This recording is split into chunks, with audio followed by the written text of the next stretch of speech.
The day my sister tried to erase the biggest achievement of my life was the exact moment she destroyed her own. She thought everyone would choose her wedding over my medical school graduation because that was how things had always worked in our family. She was wrong, and when her entire guest list abandoned her for me, she learned a lesson neither of us would ever forget. I was the first person in my family to go to college, and definitely the first to survive medical school.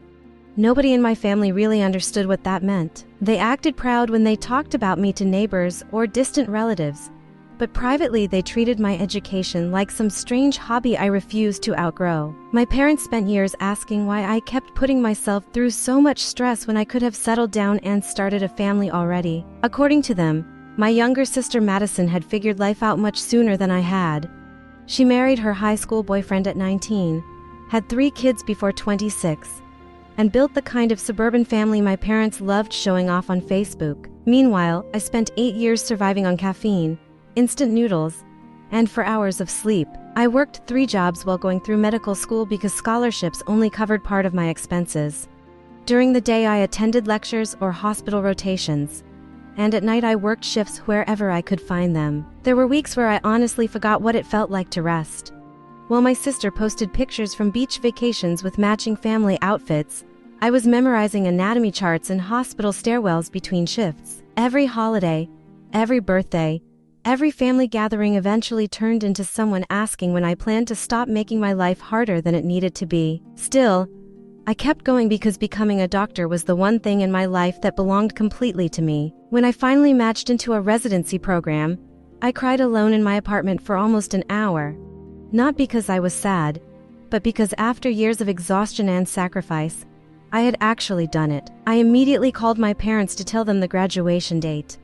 May 15th, I even surprised them by buying plane tickets so they could attend without worrying about the cost. My mother cried on the phone and said she could not wait to see me walk across that stage. My father told me he was proud of everything I had accomplished. For the first time in years, I truly believed they saw me. Then Madison called 2 weeks later and destroyed all of that in under 5 minutes. She sounded so excited I had to pull my phone away from my ear.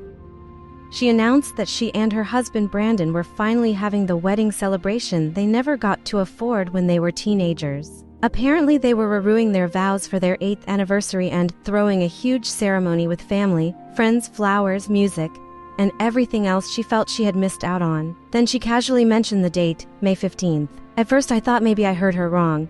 I reminded her that was the exact day of my medical school graduation. There was silence for a second before she laughed and told me I had already graduated from things before, so missing one more ceremony was not a big deal. I explained this was different. This was medical school. 8 years of work leading to one moment. She immediately became defensive and accused me of trying to ruin her special day. I could still hear her voice turning cold when she said my graduation was just people sitting in chairs listening to speeches, while her wedding was a once-in-a-lifetime event. I asked what she called her first wedding. She hung up on me. An hour later my mother called sounding frustrated instead of concerned. Madison had apparently called her crying and claiming I was trying to sabotage her wedding because I could not stand attention being on someone else. My mother said Madison already paid deposits for the venue and changing everything now would cost too much money. My father got on the phone afterward and suggested I could always have my diploma mailed to me. That was the moment something inside me changed permanently. I stopped arguing immediately. I stopped begging for understanding. I simply told them I understood completely and hoped Madison had a beautiful ceremony. Then I started making phone calls. I contacted every relative who had watched me struggle through school. My aunts, uncles, cousins, grandparents, and family friends all got personal invitations from me. I told them how important this day was and how much it would mean to have support there after everything it took to survive medical school. Most of them already knew about Madison's wedding, but none of them knew she had scheduled it on the same day as my graduation. I left his office stunned. That evening Brandon unexpectedly called me. We had never spoken much privately before. He always existed in the background as Madison's husband. Nothing more. His voice sounded exhausted. He apologized for everything and admitted he had argued with Madison about the date from the beginning. Then he accidentally revealed they were attending marriage counseling. That shocked me more than anything else. Madison spent years pretending her marriage was flawless. Social media posts, family dinners, holiday pictures, everything always looked perfect from the outside. Hearing that cracks already existed underneath made me realize her obsession with attention probably came from somewhere deeper than I understood. Part of me actually felt sorry for Brandon. The next morning, my mother finally texted asking if we could talk. I read the message several times hoping for accountability or remorse. Instead, every sentence focused on how devastated Madison was after canceling her wedding. According to my mother, Madison cried constantly and felt humiliated in front of everyone. Nothing about me, nothing about medical school, nothing about 8 years of sacrifice. I waited several hours before responding with a short message saying we could talk after graduation because I needed to focus on finals right now. My mother simply replied okay. For once, she seemed to understand she no longer controlled the situation. 3 days before graduation, my Uncle Robert invited me to dinner at an expensive Italian restaurant downtown. Halfway through the meal, he slid an envelope across the table. Inside was a check covering the exact amount of my remaining student loan balance from my final semester. I stared at it speechless. He told me he knew what it felt like to fight through school without enough support and wanted me to begin my medical career without additional financial stress. I tried arguing that it was too much money, but he waved me off immediately and said watching me succeed had been worth every penny. I hugged him in the parking lot afterward so hard I nearly cried again. The following day, Madison attempted one last public sympathy campaign on social media.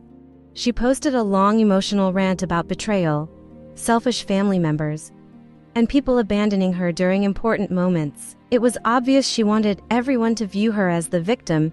Instead, the comments turned against her instantly. Person after person congratulated me on becoming a doctor. Several people openly pointed out that scheduling a wedding renewal over a medical school graduation was incredibly selfish. Even one of her old friends commented that she should have known better. The entire post disappeared within 2 hours. That evening, Vanessa family invited me to dinner at their house. Her parents greeted me with hugs before I even stepped fully inside. They had cooked my favorite foods and bought a cake decorated with congratulations messages. Sitting at their dining table felt strangely emotional because they treated my accomplishment with more excitement than my own parents ever had. Vanessa's mother told me something that stayed with me forever that night. She said sometimes the family you choose becomes more important than the family you are born into. Her father nodded and added that loyalty is shown through actions, not blood. For the first time in weeks, I felt genuinely safe. The day before graduation, my father finally called. His apology sounded sincere. He admitted they handled everything terribly and allowed themselves to get manipulated by Madison emotions. Still, even while apologizing, he kept explaining their reasoning. They were trying to support both daughters equally. Madison was emotional, the deposits were expensive. I listened quietly before telling him I accepted his apology, but I also told him things between us would never feel the same again. The silence afterward lasted several seconds before he quietly said he understood. That evening, my grandmother arrived in town and immediately dragged me shopping for a graduation outfit. While paying for a dress I never would have bought for myself, she handed me another envelope. This one contained enough money to cover the deposit and first month's rent on an apartment near the hospital, where I would begin residency. I almost burst into tears standing in the department store. She squeezed my hand and told me she was proud of the woman I became even when nobody else appreciated how hard I fought to get there. Graduation morning arrived bright and warm. For the first time in weeks, I woke up feeling peaceful instead of anxious. Vanessa arrived carrying coffee from our favorite cafe while I finished getting ready. We sat in my tiny kitchen drinking coffee together, while she told me her parents planned to arrive absurdly early to secure good seats. Then, she casually mentioned they already considered me part of their family. I had to look away for a second because my eyes instantly filled with tears. We drove to campus with the windows down and music blasting through the speakers. The entire campus buzzed with excitement when we arrived. Graduates in blue gowns crowded the sidewalks while families took pictures everywhere. I found my place in the staging area behind the auditorium and suddenly felt overwhelmed realizing this moment was actually real. After years of exhaustion, sacrifice, loneliness, and disappointment, I had made it. The ceremony began with music echoing through the auditorium as we filed down the aisle. I kept my eyes forward at first because I was terrified of feeling disappointed if too many seats were empty. Then I looked, and my breath caught instantly. My grandmother sat proudly in the front row wearing bright purple. My uncle and his family sat beside her. Brandon's parents were there. My cousins waved excitedly from further back. Vanessa family occupied two entire rows near the center. I even spotted several nurses from my hospital rotations still wearing scrubs because they came directly from work. More people showed up for me than I ever expected. When they finally called my name, I walked across that stage feeling like every painful moment of the last 8 years suddenly mattered. The applause exploded loudly enough that I actually looked up in surprise. My grandmother stood clapping harder than anyone else in the room. Several people rose to their feet beside her. In that single moment, every overnight study session, every missed holiday, every humiliating conversation with my parents became worth it. I was finally Dr. Emily Carter. After the ceremony ended, everyone flooded outside for pictures. My grandmother hugged me first and whispered that nobody in the family had ever made her proud heir. My uncle shook my hand formally before pulling me into another hug. Brandon's mother held onto me for several seconds and quietly apologized that my own mother missed this moment. That nearly broke me emotionally. Vanessa family surrounded me next, taking endless pictures and celebrating like I truly belonged with them. One of the nurses told me she traded shifts specifically so she could attend my graduation. I honestly felt loved. That evening we celebrated at a beautiful Italian restaurant downtown. Vanessa's mother had reserved a private room large enough for everyone attending. The room buzzed with laughter, conversation, and stories from every stage of my life. Halfway through dinner my phone buzzed repeatedly. 3 messages from my mother, 2 from my father. They all said they were proud of me and asked for pictures. I stared at the screen for a long moment before quietly sending a few photos without adding any words. My father immediately called afterward, but I let it ring until voicemail picked up. For once, distance from them felt peaceful instead of painful. Then Madison texted. Her message was enormous. She apologized, but every apology came buried beneath excuses about stress, insecurity, and feeling overlooked. She admitted she had been jealous of me for years because everyone admired my accomplishments, while she felt invisible as a stay-at-home mother. Reading it felt strangely sad more than satisfying. I eventually replied with a polite message thanking her for apologizing and wishing her well, nothing more. Later during dinner, my grandmother stood to make a toast. The room fell silent immediately. She talked about how family is defined by who shows up during important moments.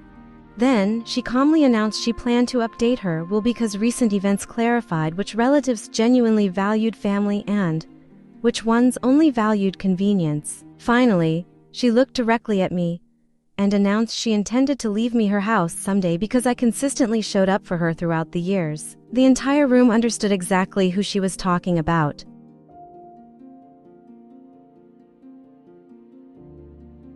My eyes filled with tears again while everyone around the table nodded in agreement. A little later, my residency director unexpectedly arrived, still wearing his white coat from the hospital. He congratulated me personally in front of everyone and said the hospital felt lucky to have me joining their program. Hearing someone respect my dedication so openly healed something deep inside me that I did not even realize was wounded. The dinner lasted hours. People shared stories, laughed loudly, and celebrated every step that brought me there. Sitting in that room surrounded by people who truly cared about me, I realized family is not automatically the people who share your blood. Family is the people who choose you back. Residency started a few weeks later and immediately consumed my life. 12-hour shifts quickly became normal. Sleep became optional again. But this time, things felt different because I finally understood my own worth outside of my parents' approval. 3 weeks after graduation, my parents asked to meet for dinner. We sat awkwardly in a chain restaurant making uncomfortable small talk until my mother finally admitted they had been ashamed when relatives questioned why they skipped my graduation. My father admitted they assumed I would always forgive them because I was the responsible daughter. When they finished explaining themselves, I calmly told them I forgave them. Then I explained forgiveness did not mean trust returned automatically. I told them our relationship had permanently changed because I needed people in my life who celebrated me without hesitation. My mother started crying quietly while my father stared at his plate in silence. Neither argued, neither defended themselves. For the first time, they truly understood consequences. A few weeks later, Madison asked to meet for coffee. I almost refused, but curiosity won. She looked exhausted when we met. During our conversation, she admitted she spent years feeling inferior, watching me build a career while she struggled raising children and maintaining a marriage that was far less perfect than it appeared online. Then she quietly confessed something I never expected. She said watching everyone choose my graduation over her wedding forced her to realize how selfish she had become. It was not a perfect apology, but it was honest. We talked for nearly 2 hours afterward about normal things instead of competing with each other for once. When we finally hugged goodbye, she told me she was proud of me, and surprisingly, I believed her. Months later, standing inside the hospital at 2 in the morning after helping save someone's life, I finally understood something important. My sister trying to ruin my graduation did not destroy me the way she intended. Instead, it exposed every relationship in my life for exactly what it truly was. Some people disappointed me deeply, others loved me more than I ever realized, and in the end, while my sister lost her wedding because nobody wanted to support selfishness, I gained something far more valuable. I finally found people who showed up for me without